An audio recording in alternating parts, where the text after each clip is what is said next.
Good morning sir. Bus സമരമായിരുന്നു. ബാക്കിയുള്ളവർക്കുണ്ടായിരുന്നല്ലോ സമരം. അത് വേണമെങ്കിൽ ഹാഫ് ഡേ ലീവ് മാർക്ക് ചെയ്തോളൂ സാർ. സാറിനോട് സത്യം പറയാലോ, ഓട്ടോക്കാരൻ ഒരുപാട് കാശ് ചോദിച്ചു. എന്റെ ഉണ്ടായിരുന്നില്ല.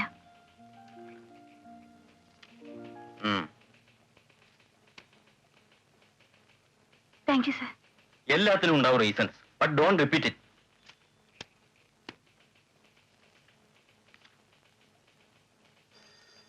ചേച്ചി എങ്ങനെ എത്തിപ്പെട്ടു? ചത്താലും ഓട്ടോയിലും ടാക്സിയിലും ഒന്നും കേരളമെന്ന് എനിക്കറിയാം. അപ്പൊ ഞാൻ അത്രയ്ക്ക് പിശുക്കിയാണെന്ന് ഞാൻ ഉറപ്പിച്ചു അല്ലേ? ഉറപ്പിച്ചു. നേര് പറ ചേച്ചി, എങ്ങനെ സമയത്തിനെത്തി? ഒരു മോട്ടോർ ബൈക്കാരനോട് പല്ലൊളിച്ച് കാണിച്ചു.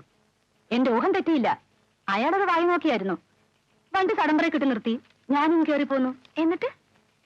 എന്നിട്ടെന്താ? ഒന്നുമില്ല. അല്ല, അയാൾ ശല്യപ്പെടുത്താനൊന്നും ശ്രമിച്ചില്ലേ? ഓ, കുഴപ്പമൊന്നുമില്ല. വൈകുന്നേരം കാണുമെന്ന് ചോദിച്ചു. കാണാന്ന് പറഞ്ഞു. അപ്പോ ചേച്ചി കാണോ? കലക്ടറേറ്റിലെ ജോലിയെന്ന് പറഞ്ഞ് ഞാൻ അവിടെ ഇറങ്ങി. പിന്നെ തിരിച്ചിങ്ങോട്ട് നടക്കുകയായിരുന്നു. വായ്നോട്ടക്കാരൻ 4 മണിയാകുമ്പോ അവിടെ എവിടെയെങ്കിലും കുറ്റിയടിച്ച് നിൽക്കും. നിക്കട്ടെ, നമുക്കെന്താ? ഈ വെണ്ടയ്ക്ക മുഴുവൻ മൂത്തതാ. ഒരു സാധനം നല്ലതില്ല. ഒക്കെ നല്ലതാണേ. അതെ അതെ. 100. കാർത്തിയാനിയമ്മക്ക് ഒരു ലെറ്റർ ഉണ്ട്. എനിക്കോ? അതെ. ദാമോദരന്റെ കത്തായിരിക്കും. ദാമോദരന്റെ കയ്യക്ഷരം ഇതല്ലല്ലോ.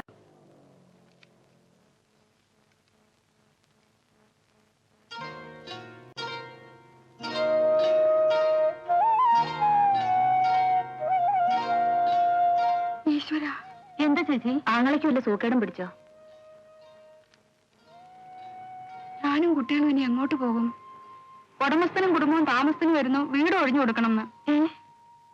ആയിഷ, ഈ പഞ്ചായത്ത് നിർത്തി വല്ലതും വന്ന് വെച്ചുണ്ടാക്കാൻ നോക്ക്. പഞ്ചായത്ത് വള്ളേക്കാള് തുടങ്ങിയിരിക്കുന്നേന്ന്. നിങ്ങൾ ഒന്നിങ്ങോട്ട് വന്നേ. ഒന്നിങ്ങോട്ട് വരേ. അല്ല, എന്താണ്ടത്? കാർത്തിയാനിയമ്മോട് വീട് ഒഴിയണമെന്ന് വീട്ടുടമസ്ഥന്റെ കത്ത് വന്നിരിക്കുന്നു. നേരോ? കത്ത് കാണട്ടെ.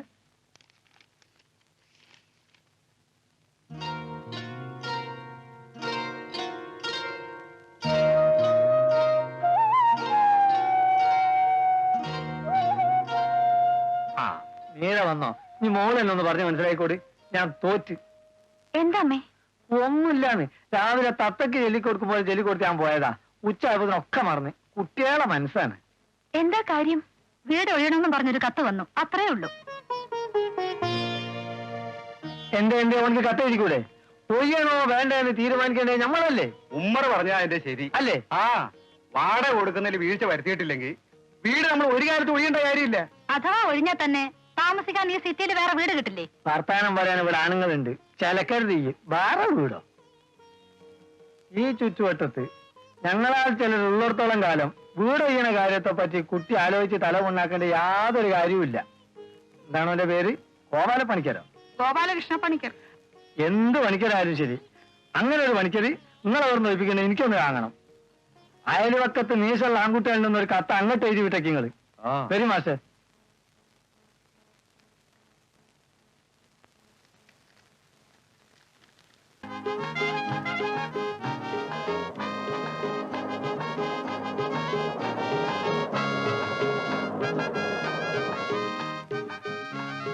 ലേറ്റാവോ സാർ?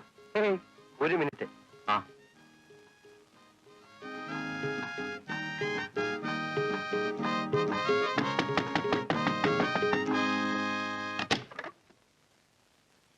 കാർത്തിയാനിയമ്മയില്ലേ?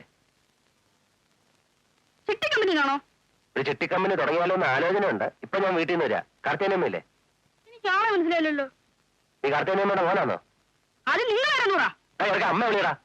ചൂടാവാതെ.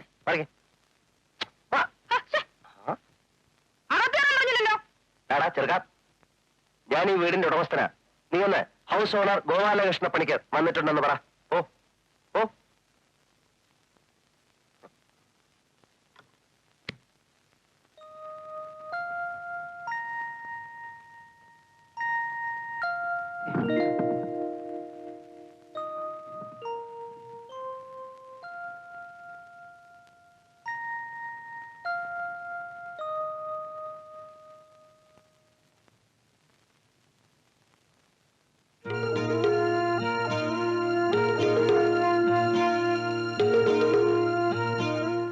ഏതായാലും ചെല്ല്. അതിപ്പോ മോള് തന്നെ ചെന്ന് പറ. അമ്മ ഇങ്ങനെ പേടിച്ചാൽ എങ്ങനെയമ്മേ? അമ്മ പറഞ്ഞാലേ അയാൾ കാര്യമായിട്ട് എടുക്കൂ. അതെ, എന്നാലും ഞാനിപ്പോ എന്തോന്ന് വെച്ചെന്ന് പറയുന്നേ? അത് ഞാൻ പറഞ്ഞു തരണോ? വീട് ഒഴിയാത്ത എന്താന്ന് ചോദിച്ചാൽ ഞാൻ എന്തോ പറയും? തൽക്കാലം ഒഴിയാൻ ഒരു നിവൃത്തിയില്ല എന്ന് പറഞ്ഞിട്ടാ മതി. മതിയോ? ആ മതി. ശരി.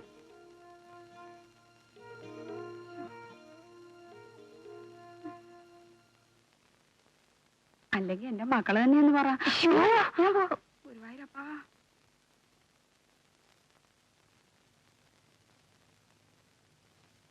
ഞങ്ങള് വീട് ഒഴിയില്ല. കൂടുതലൊന്നും പറയാനില്ല. വീട് ഒഴിയാൻ പറ്റില്ല. ഞാൻ ഹൗസ് ഓണറാണ്. ഒരു കത്തയച്ചിരുന്ന് കിട്ടിക്കാണുമല്ലോ. House owner Gopalakrishna Panicker. പണിക്കര് കൂടുതലൊന്നും എന്നോട് പറയരുത്. എനിക്ക് ഇത്രേ പറയാനുള്ളൂ. വീട് ഒഴിയാൻ പറ്റില്ല. ഒരു ഹൗസ് ഓണറിന്റെ മുഖത്ത് നോക്കി വീടൊഴിയില്ല എന്ന് പറയാൻ ആരാ നിങ്ങൾക്ക് ധൈര്യം തന്നത്?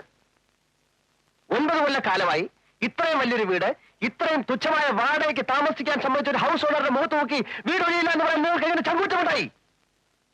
പറയൂ. പൈപ്പ് ലൈൻ നന്നാക്കാനും ടാങ്ക് കെട്ടി തരാനും 100 വട്ടം കത്തയച്ചപ്പോഴൊന്നും തിരിഞ്ഞു നോക്കാത്ത ഹൗസ് ഓണറല്ലേ നിങ്ങള്? അത് ശരി. അണിയറയിൽ വേറെ കഥാപാത്രങ്ങളുണ്ട്. എനിക്ക് പെണ്ണുങ്ങളോട് സംസാരിക്കാൻ താല്പര്യമില്ല. ഇവിടെ നട്ടലുള്ള ആണുങ്ങളുണ്ട് വിളി, ഞാൻ അവരോട് സംസാരിക്കാം. നിങ്ങളുടെ അച്ഛൻ ഒരിക്കലും ഒഴിയേണ്ടി വരില്ലെന്നും പറഞ്ഞ ഞങ്ങൾക്ക് വീട് തന്നത്. ഒരിക്കലെങ്കിലും നിങ്ങൾ ഇവിടെ വന്നിട്ടുണ്ടോ? ഇനിയിപ്പോ നിങ്ങൾ തന്നെയാണ് ഹൗസ് ഓണർ എന്ന് ഞങ്ങൾക്ക് എങ്ങനെ അറിയാം? അത് ശരി. ഗോപാലകൃഷ്ണ പണിക്കരെ നിയമം പഠിപ്പിക്കാനല്ലേ?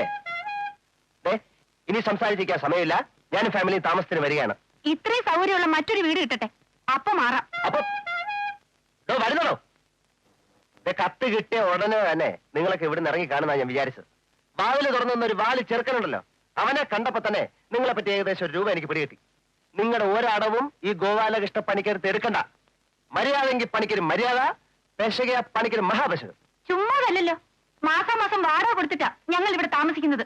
എടാ വാടക, നിങ്ങളുടെ 1 മാസത്തെ വാടക ഞങ്ങളുടെ വീട്ടിൽ ഒരു നേരത്തെ മീൻ വാങ്ങിക്കാൻ തികയത്തില്ല. വാടക വേഷം കെട്ട് എന്റെ അടുത്ത് കാണിക്കരുത്. സമയത്ത് ഇറങ്ങിയില്ലെങ്കിൽ ഞാൻ എല്ലാത്തിനും പിടിച്ചിറക്കി ഗേറ്റ് പൊട്ടും. ആരാപ്പോ ഗേറ്റ് എടുക്കണേ? നിങ്ങളാണ് പുറത്ത് നിർവഹിച്ചുകൊണ്ടിരിക്കുന്ന ഓട്ടോറിക്ഷയിൽ വന്നേ? ഇന്നോ അതോ നാളെ ഇപ്പൊ പറയണം. നമ്മൾ ഹൗസ് ഓണറാന്ന് തോന്നുന്നുണ്ട്. എന്താ നിങ്ങളെ പേര്? കൃഷ്ണൻ പണിക്കരോ? അല്ല, ഗോപാലകൃഷ്ണ പണിക്കർ. ആ പണിക്കരെ, വാടക കൂട്ടി കിട്ടാനുള്ള അടവാണല്ലത്. ആണുങ്ങളില്ലാത്ത വീട്ടിൽ വന്ന് വരട്ടുക. താൻ ആരാടോ? ഇതെന്റെ വീടാ. അതെ, ഞങ്ങളൊക്കെ കൂടി ഒരു തീരുമാനം എടുത്തിരിക്കുക. കാർത്തിയാനിയമ്മയും മക്കളും ഇവിടെ തന്നെ താമസിക്കും. എന്റെ വീട്ടിലൊരു തീരുമാനം എടുക്കാനും ഞാൻ നിങ്ങളെ ഏൽപ്പിച്ചിട്ടില്ല. 9 കൊല്ലായിട്ട് എത്ര കൊല്ലാലും ശരി, ഞാൻ ഇവരെ ഇവിടെ നടക്കും. ഭീഷണിപ്പെടുത്തിയെടുക്കാൻ ശ്രമിച്ചാൽ പണിക്കര് വീടറിയും. താൻ എന്നെ എന്തോ ചെയ്യും? വിഴുങ്ങോ? Building lease and rent control ആക്ടിനെ പറ്റി തനിക്ക് വല്ല പിടിയുണ്ടോ? ഒരു സൂട്ട് അങ്ങോട്ട് ഫയൽ ചെയ്താലേ പോലീസ് വന്ന് നടക്കും. സെക്ഷൻ 11-ൽ 3-ാമത്തെ ഉപവകുപ്പ് പ്രകാരം ഹൗസ് ഓണർക്ക് താമസിക്കാനാണെങ്കിൽ വാടകക്കാരൻ എത്രയും പെട്ടെന്ന് ഒഴിയണം. എന്നാലും നിയമം പഠിപ്പിക്കണ്ട. ഇനി നിങ്ങൾ കോടതി പറയായിരിക്കും ഞങ്ങൾ 9 വർഷമായിട്ട് താമസിക്കുകയാണല്ലോ, അതുകൊണ്ട് കുടികിടപ്പ് അവകാശം വേണമെന്ന്. ഒരു കാര്യമില്ല. ലാൻഡ് ട്രിബ്യൂണലിൽ കൊണ്ടുപോയി കേസ് നീട്ടാൻ നിങ്ങൾ വ്യാമോഹിക്കുകയും വേണ്ട. കെട്ടിടത്തിന്റെ മതിപ്പ് വില 750 രൂപയെ കൂടുതലാണെങ്കിൽ തുക്കടി സായിപ്പ് വിചാരിച്ചാൽ പോലും കുടികിടപ്പ് അവകാശം കിട്ടില്ല. അതുകൊണ്ട് ആരും കേസിനും വയ്യാതിരിക്കും പോയിട്ട് ഒരു കാര്യമില്ല. ആളൊരുപാട് വടിയാക്കരുത്. കുറെ നേരമായി ഇവിടെ നിൽക്കാൻ തുടങ്ങിയിട്ട്. ഇതോടോ അത്ര ധൃതിയായി താനോ പോടോ. ഇവിടെ മനുഷ്യര് ഭ്രാന്ത് പിടിച്ചിരിക്കുക.